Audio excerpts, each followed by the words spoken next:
સર્વેને જય શ્રી કૃષ્ણ. આજે આપણે જાણીશું સ્કંદ પુરાણ અંતર્ગત ચાતુર્માસ મહાત્મ્ય. ચાતુર્માસમાં વિશેષ તપ અને ભગવાનની ષોડશોપચાર પૂજાનો ક્રમ જાણીશું. બ્રહ્માજી નારદજીને કહે છે, ષોડશોપચારથી ભગવાન વિષ્ણુની સદૈવ પૂજા કરવી એ તપ છે અને ચાતુર્માસમાં તેને જ મહાતપ કહ્યું છે. એ જ પ્રમાણે સદા પંચયજ્ઞોનું અનુષ્ઠાન પણ તપ છે, પરંતુ ચાતુર્માસમાં શ્રીહરિને નિવેદન કરવાથી તે જ મહાતપ બની જાય છે. ઋતુકાળમાં સ્ત્રી સાથે સંબંધ કરવો ગૃહસ્થને માટે સદા તપ માનવામાં આવ્યું છે, પરંતુ તે જ ચાતુર્માસમાં શ્રીહરિની પ્રીતિ માટે કરવામાં આવે તો મહાતપ છે. સત્ય બોલવું એ સદા તપ છે. આ પૃથ્વી પર વસતા લોકો માટે દુર્લભ તપ કહેવાયું છે. દેવેશ્વર શ્રીહરિ શયન કરે ત્યારે આ સત્ય ભાષણ રૂપી તપસ્યા કરનાર મનુષ્ય અનંત ફળનો ભાગી થાય છે. અહિંસા વગેરે ગુણોનું પાલન કરવું સર્વદા તપ છે, પરંતુ ચાતુર્માસમાં વેરભાવનો પરિત્યાગ કરીને તેનું પાલન કરવામાં આવે તો તે મહાતપ કહેવાય છે. પંચાયતન પૂજા મહાતપ છે. મનુષ્ય ચાતુર્માસમાં શ્રીહરિની પ્રીતિ માટે આ મહાતપનું વિશેષ રૂપે અનુષ્ઠાન કરવું. બધા પર્વોના અવસરે સદા દાન આપવું જોઈએ, આ તપ છે, પરંતુ ચતુર્માસમાં વિશેષ રૂપે તેનું પાલન કરવાથી તે દાન અનંત થઈ જાય છે. ચોમાસામાં 2 પ્રકારનું શૌચ ગ્રહણ કરવું જોઈએ. એક બાહ્ય શૌચ અને બીજું આંતરિક શૌચ. જળથી નાવું ધોવું એ બાહ્ય શૌચ કહેવાય છે અને શ્રદ્ધાપૂર્વક અંતઃકરણને શુદ્ધ રાખવું એ આંતરિક શૌચ છે. ઇન્દ્રિયોનો નિગ્રહ કરવો જોઈએ. આ તપસ્યાનું ઉત્તમ લક્ષણ છે. પરંતુ ચાતુર્માસમાં ઇન્દ્રિયોની ચંચળતા દૂર થાય તો તે મહાતપ કહેવાય છે. ઇન્દ્રિયરૂપી ઘોડાઓને વશ કરીને મનુષ્ય સદા સુખી રહે છે. તે ઇન્દ્રિયરૂપી અશ્વ જ્યારે કુમાર્ગ પર ચાલવા લાગે છે ત્યારે જીવને નરકમાં નાખે છે. આ કામ મહાન શત્રુ છે. આ એકને જ દ્રઢતાપૂર્વક જીતી લો.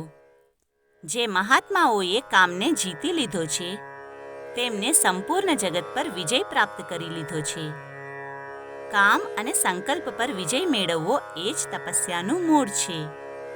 તે જ સર્વથી ઉત્તમ જ્ઞાન છે, જેના દ્વારા કામને જીતી લેવામાં આવે. લોભ સદા ત્યાગવા યોગ્ય છે, કેમ કે લોભથી પાપ થાય છે. લોભને જીતવો એ જ તપ છે. ચાતુર્માસમાં એનું વિશેષ મહત્વ છે. મોહનો અર્થ છે અવિવેક. આ સદા ત્યાગવા યોગ્ય છે. જે મોહરહિત છે તે જ જ્ઞાની છે. મનુષ્યના શરીરમાં રહેતો મદ એ જ મહાન શત્રુ છે. મદને આમ તો હંમેશા ત્યજવો જોઈએ, પરંતુ ચાતુર્માસમાં તો વિશેષ રૂપે તેનો નિગ્રહ કરવો જોઈએ. માન બહુ મોટો શત્રુ છે. તે બધા પ્રાણીઓમાં રહે છે. તેને ક્ષમા વડે જીતવો જોઈએ. ચાતુર્માસમાં તેને જીતવો વિશેષ લાભકારી છે. માત્સર્ય યાને ઈર્ષ્યા પણ મહાન પાતકનું કારણ છે. તેથી વિદ્વાન પુરુષે ચાતુર્માસમાં તેને જીતવો જોઈએ. જેને માત્સર્યને જીતી લીધું તેને 3 લોક જીતી લીધા. અહંકારને વશ થયેલા અજિતેન્દ્રિય મુનિ ધર્મમાર્ગને છોડીને કુમાર્ગે ભટકે છે. તેથી અહંકારનો પરિત્યાગ કરીને મનુષ્ય સદા સુખી રહે છે. ખાસ કરીને ચાતુર્માસમાં અહંકાર ત્યાગનું મહાન ફળ છે. આ તપસ્યાનું મૂળ છે. જે મનુષ્ય ચાતુર્માસમાં દરરોજ એક સમય ભોજન કરે છે તેને દ્વાદશા યજ્ઞનું ફળ મળે છે. જે મનુષ્ય ચાતુર્માસમાં નિત્ય ચાંદ્રાયન વ્રત કરે છે તેના પુણ્યનું વર્ણન કરી શકાય એમ નથી. જે ભગવાન વિષ્ણુના શયનકાળમાં કૃચ્છવ્રતનું સેવન કરે છે તે પાપ રાશિનો નાશ કરીને વૈકુંઠમાં ભગવાનનો પાર્ષદ થાય છે. જે ચાતુર્માસમાં માત્ર દૂધ પીને રહે છે તેના હજારો પાપ તત્કાળ વિલીન થઈ જાય છે.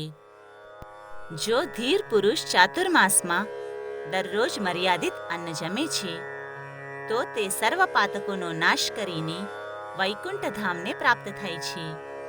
ચોમાસામાં એક અન્નનું ભોજન કરનાર મનુષ્ય રોગી નથી થતો. જે મીઠાનું સેવન નથી કરતો તે પાપ રહિત થઈ જાય છે. ચોમાસામાં ભગવાન વિષ્ણુની પ્રસન્નતા માટે ફળનો આહાર કરનાર મનુષ્ય મોટા મોટા પાપોથી મુક્ત થઈ જાય છે. જે કંદમૂળનો આહાર કરે છે તે પોતાની સાથે પોતાના પૂર્વજોનો પણ ઘોર નરકમાંથી ઉદ્ધાર કરીને ભગવાન વિષ્ણુના લોકમાં જાય છે. જે ચોમાસામાં માત્ર પાણી પીને રહે છે તેને રોજ રોજ અશ્વમેધ યજ્ઞનું ફળ મળે છે.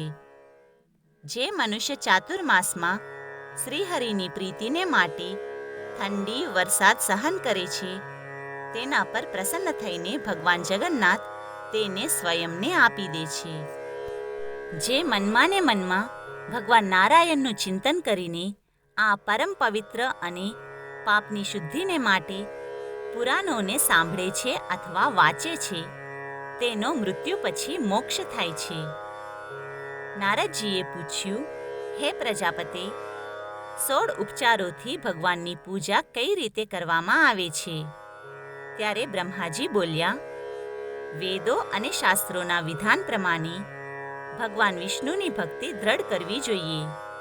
આ જે કાંઈ દેખાય છે તે બધાનું મૂળ વેદ છે અને વેદ સનાતન ભગવાન વિષ્ણુનું સ્વરૂપ છે. વેદોના આધાર છે બ્રાહ્મણ તથા બ્રાહ્મણોના દેવતા અગ્નિ છે. અગ્નિમાં આહુતિ આપનાર બ્રાહ્મણ યજ્ઞમાં સદા ભગવાન શ્રી હરિનું યજન કરતો રહીને તથા વિષ્ણુની પૂજામાં સદા સંલગ્ન રહીને સંપૂર્ણ જગતને ધારણ કરે છે. ભગવાન નારાયણનું સ્મરણ અને ધ્યાન ક્લેશ, દુઃખ વગેરેનો નાશ કરનારું છે. ચાતુર્માસમાં ભગવાન શ્રી હરિ જળમાં વિશેષ રૂપે વ્યાપ્ત રહે છે. જળથી અન્ન ઉત્પન્ન થાય છે જેનાથી જગતની તૃપ્તિ થાય છે. તે અન્ન ભગવાન વિષ્ણુના શરીરમાં અંશથી ઉત્પન્ન થાય છે. અન્નને બ્રહ્મ કહે છે.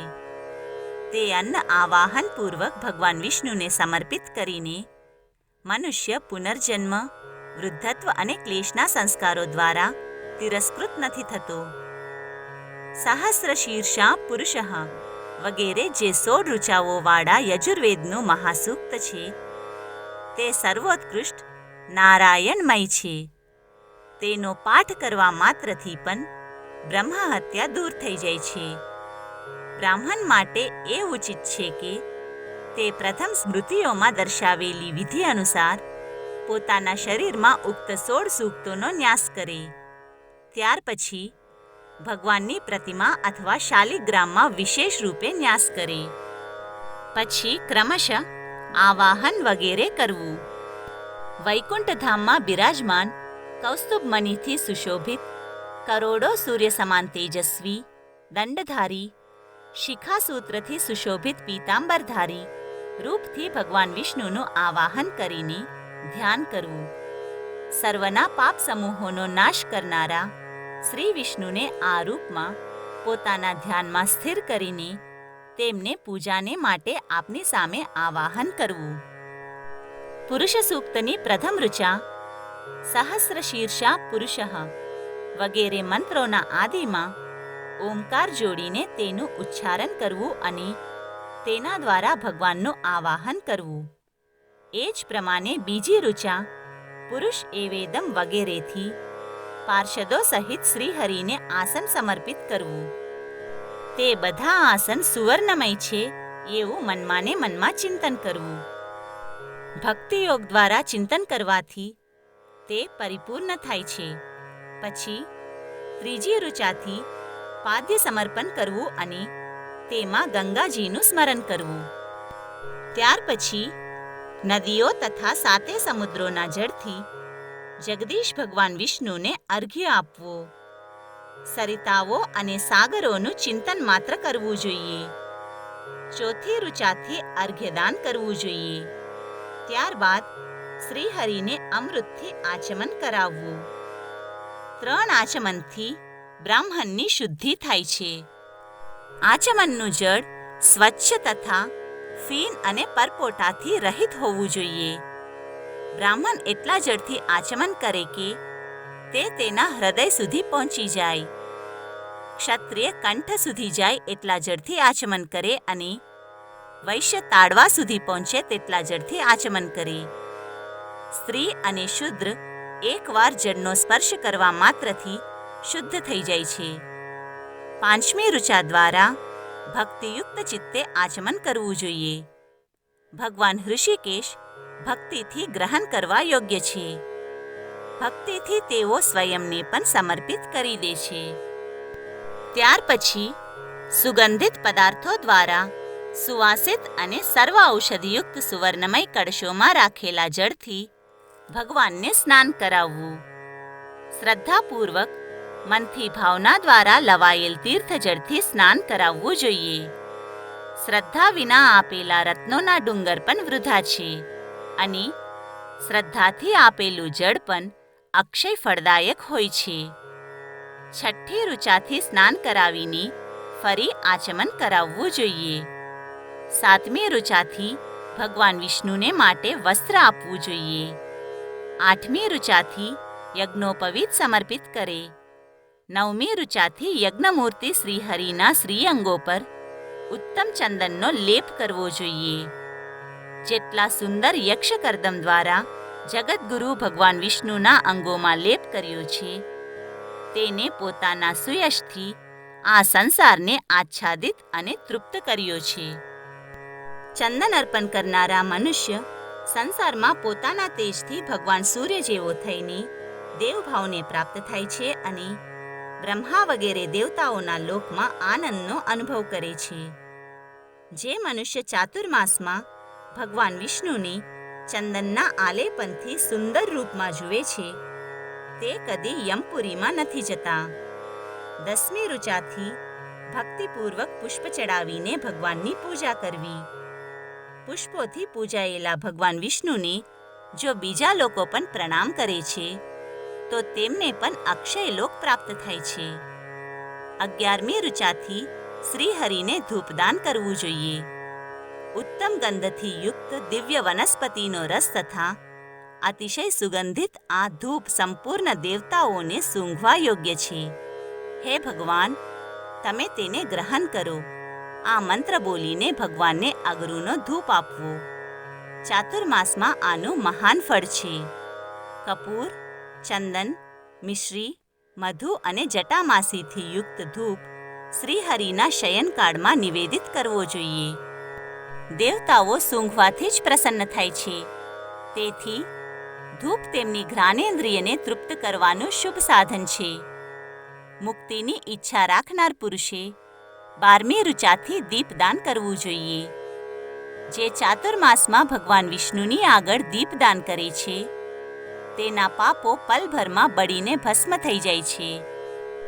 દીપદાન પછી મોક્ષપદમાં સ્થિત ભક્તિયુક્ત પુરુષે 13મી ઋચા દ્વારા ભગવાનને અન્નમય નૈવેદ્ય નિવેદન કરવું જોઈએ. અન્નદાન પછી ભગવાનને ફરી આચમન કરાવવું જોઈએ. ત્યાર પછી 14મી ઋચાથી સર્વ પાપહર આરતી ઉતારવી અને ભગવાનને નમસ્કાર કરવા. 15મી ઋચા દ્વારા બ્રાહ્મણોની સાથે ભગવાનની ચારે બાજુ ફરીને પરિક્રમા કરવી જોઈએ. 4 વખત પરિક્રમા કરવાથી ચરાચર પ્રાણીઓ સહિત સંપૂર્ણ જગતની પરિક્રમા તથા ભગવત સંબંધી તીર્થોની યાત્રા સંપન્ન થઈ જાય છે. ત્યાર પછી 16મી ઋચા દ્વારા ભગવાન વિષ્ણુની સાથે પોતાની એકતાનું ચિંતન કરવું. હું જ સદા વિષ્ણુ છું. આ પ્રમાણે પોતાના મનમાં ભાવના કરનાર બ્રાહ્મણ જીવન મુક્ત થઈ જાય છે. ચોમાસામાં બ્રાહ્મણે વિશેષ રૂપે યોગયુક્ત થવું જોઈએ. આ પ્રમાણે અહીં મોક્ષ માર્ગ પ્રદાન કરનાર ભગવાન વિષ્ણુની ભક્તિનું નિરૂપણ કર્યું.